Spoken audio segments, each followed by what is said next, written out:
Assalamualaikum warahmatullahi wabarakatuh. Selamat siang dan salam sejahtera untuk kita semua. Sahabat Sahur 10, staf ahli Bupati Junaidi Pirawan baru saja membuka dan mengikuti forum keselamatan ketenagakerjaan, ketenaga listrikan maksud saya, bersama stakeholder dan PLN UP3 Ketapang.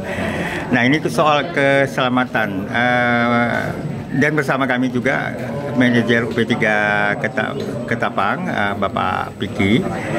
Pak Junaidi, seperti apa ini kasus-kasus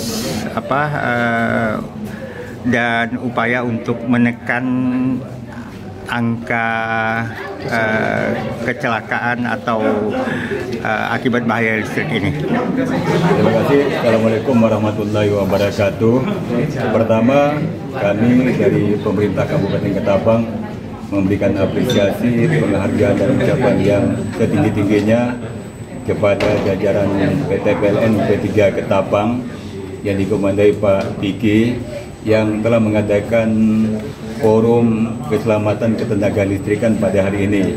Hal ini sangat penting bagi kita dalam upaya untuk melakukan pencegahan terhadap gangguan atau akibat kecelakaan yang ditimbulkan oleh listrik.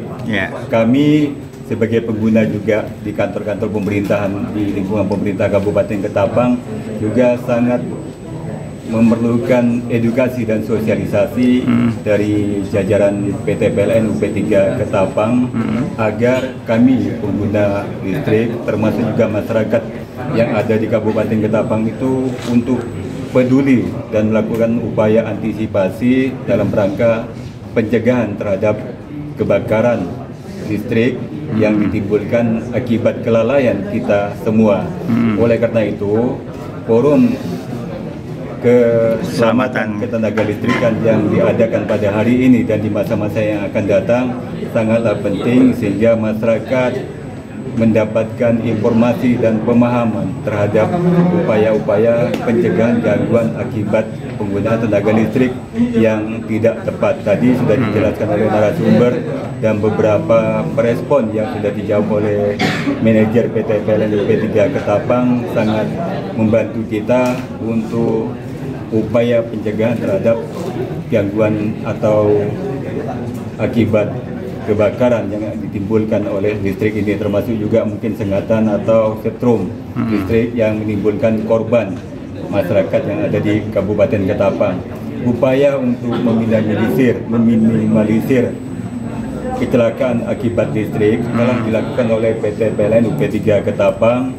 Pertama, upaya edukasi dan sosialisasi, kemudian memberikan pemahaman. Yang ketiga, jemput bola terhadap laporan-laporan melalui call center 123 dari PT PLN UP3 Ketapang untuk mencegah upaya-upaya kebakaran akibat bahaya listrik, baik sengatan yang menimbulkan kematian maupun kebakaran perumahan, perkantoran dan sebagainya. Ini itu Pak Yasmin. Oke, Pak.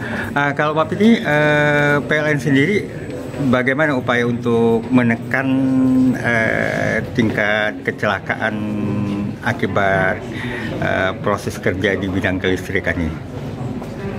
Baik Pak, Assalamualaikum warahmatullahi wabarakatuh. Alhamdulillah, memang pada hari ini kami menyelenggarakan forum keselamatan ketenaga listrikan bersama stakeholder yang alhamdulillah sangat didukung oleh pemerintah Kabupaten Ketapang yang hari ini dihadiri oleh Pak Junaidi selaku staf ahli bidang ekonomi. Terima kasih. Nah, memang kami perlu memberikan edukasi kepada seluruh masyarakat terkait dengan potensi-potensi bahaya yang ada di ketenaga listrikan, baik yang di instalasi listrik misalkan jaringan tegangan menengah ataupun juga yang ada di rumah-rumah pelanggan atau gedung-gedung konsumen. Nah, memang banyak kejadian yang terjadi adalah masyarakat belum paham atau belum sadar apa potensi dari bahaya dari infrastruktur tenaga listrikan yang ada. Nah, itu padahal kan memang sudah diatur bahwa jarak aman dari misalkan jaringan tegangan menengah itu adalah jarak amannya 3 meter. Nah, namun masih saja ada terkadang masyarakat, mohon maaf, misalkan bangunan ataupun pohonnya sudah mendekat ke jaringan listrik yang kurang dari 3 meter. Sehingga pada saat mereka bekerja di atas bangunan tersebut sudah sangat dekat dan berpotensi terjadi kejadian kecelakaan akibat ketenaga listrikan. Nah, hal inilah yang akan kita upayakan terus-menerus untuk mengedukasi, membuat pemahaman kepada masyarakat bahwa seluruh jaringan listrik itu sudah diatur jarak amannya, sehingga harus kita sama-sama waspadai.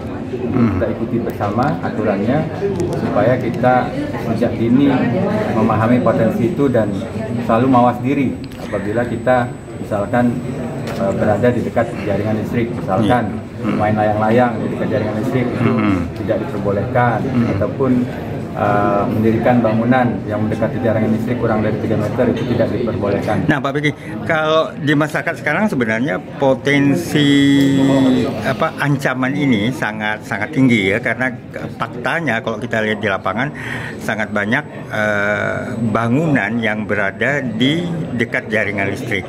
Nah, ini sebenarnya adakah atau solusi apa yang seharusnya kita ambil dari sisi misalnya penegakan hukum, pengeluaran izin bangunan segala macam, seperti apa, Pak? Nah, memang terkadang rata-rata umumnya tuh jaringan listrik kan sudah ada duluan.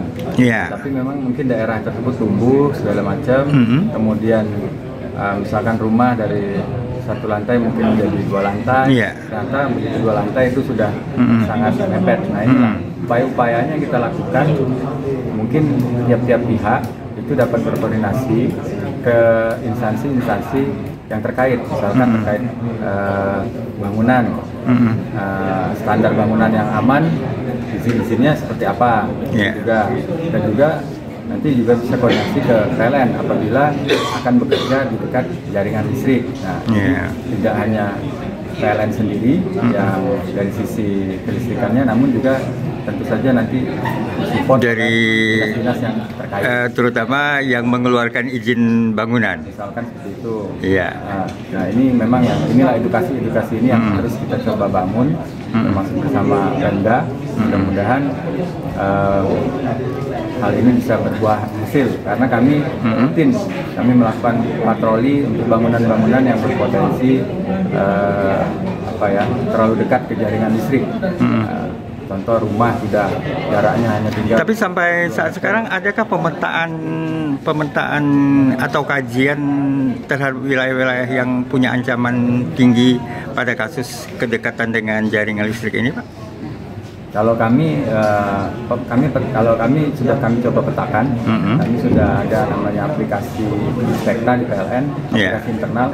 Kami memetakan bangunan-bangunan yang memang dekat ke jaringan listrik misalkan, ataupun pohon-pohon yang dekat jaringan listrik. Nah, ini kami akan turun untuk mengingatkan kepada pemilik rumah untuk selalu berhati-hati, misalkan bangunannya bocor. Nah, nanti kalau ada tukang yang akan memperbaiki bocor tersebut agar waspada, karena bangunan atapnya itu sudah dekat. Tapi belum Pak. Belum. Sudah jalan itu. Oh, sudah jalan juga. Kalau dengan Pemda ini kayaknya Pak Junaidi kan terkait dengan keluarnya IMB itu. Soal banyaknya bangunan yang dekat dengan jaringan listrik ini. Berkaitan dengan PBG yang dari IMB, pemerintah daerah melalui dinas terkait akan melakukan penertiban dalam upaya mencegah terjadinya kecelakaan akibat penggunaan listrik yang tidak tepat. Salah satu upaya mungkin nanti melalui dinas PMPTSP, dinas PUTR, Perkemela dan perangkat daerah terkait akan bekerja sama dengan PT PLN UP3 Ketapang untuk melakukan upaya-upaya langkah-langkah antisipatif terhadap pencegahan kecelakaan akibat penggunaan listrik yang tidak tepat. Oke, Pak Sulaiman, Pak Junaidi maksud saya, dan Pak Beki, terima kasih atas kesempatan bicara. Oh ya, silakan. Nah, saran kami dari Pemkab Ketapang untuk UP3 PLN Ketapang, yang pertama untuk lakukan sosialisasi dan edukasi tidak hanya sebatas pada forum bersama stakeholder ini, tetapi kepada masyarakat pengguna jaringan listrik ini perlu juga dilakukan sosialisasi dan edukasi sehingga masyarakat memahami dan peduli terhadap gangguan dan kecelakaan akibat penggunaan listrik yang kurang tepat. Yang kedua, perlu juga dipertimbangkan oleh PT PLN UP3 Ketapang untuk memberikan layanan terhadap penggunaan fasilitas yang ada di perumahan dan perkantoran. Misalkan ada meteran yang tidak layak pakai. Oleh karena itu, apabila pelanggan meminta kepada PT PLN UP3 Ketapang untuk melakukan pengecekan terhadap penggunaan jaringan listrik, baik meteran, kabel, juga perlu dipertimbangkan untuk dilayani, sehingga upaya-upaya untuk mencegah kecelakaan akibat penggunaan listrik yang sudah tidak tepat, kemudian penggunaan listrik yang mengganggu dan mengakibatkan terjadinya kebakaran itu dapat kita hindari. Itu Pak. Ya, makasih Bapak-bapak. Yasmin Umar untuk Solar 10.